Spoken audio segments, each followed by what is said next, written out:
So a person needs 25 grams of fiber per day. On a given day, how will a patient gets a 25 grams? Can you give an example? Yeah, I'll take it higher than 25. So my suggestion to my clients is there is fear. There is fear with regard to, eating grains in general, because people think it's fattening and it'll make you obese, and fear with regard to eating pulses. They're high in calories or high in carbohydrate.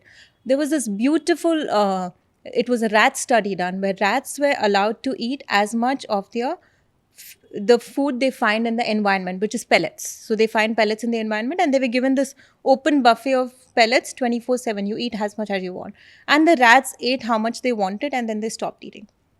Now the rats were given, in the second part of the study, as much cheesecake as you want.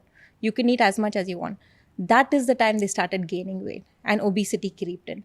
Now that is hyperpalatable. Hyperpalatable is specifically designed to keep you addictive, designed to keep you going back to it. That's why no one can eat just one. You can't stop. You keep eating. That is hyperpalatable, and it's not enough in terms of the nutrient needs of the body. So you crave for food all the time. But when you're eating foods close to the nature, as close to the nature as possible, whole grains, lentils, pulses, you will not overeat, you will not gain weight. We have to get the clarity first. Hyperpalatable food, weight gain will happen. If it's normal food which is not hyperpalatable, as close to nature as possible, you will not gain weight. Because as long as you have this fear of carbohydrates, you will not. You will try to avoid it. Yeah. So that we need to get. Absolutely love when you did your own transformation, your 100-day challenge. Not once was there a mention of calorie counting. You didn't. You gave these 5 things you do. Number 1 was ultra processed food should be avoided or keep it to a minimum. Now, automatically, when you do that and you stick to the food which you're supposed to be eating, you will not overeat. So that we need to start getting an understanding. Given that, I suggest my clients 3 servings of grains, 3 servings of lentils per day. Other things can be your fruits and vegetables, which you want to include in a lot of quantity.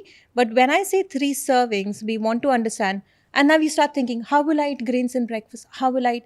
So find a way. Example, a tablespoon of hummus is also lentils. Yeah. So you can make your poriyals, you can make sundals, you can make things in your regular diet, which is make a salad and add some sprouts to it. That's also lentils. So you don't have to think about making a chole curry or rajma curry all the time. So find ways to inculcate it in your daily habits versus thinking about I want to.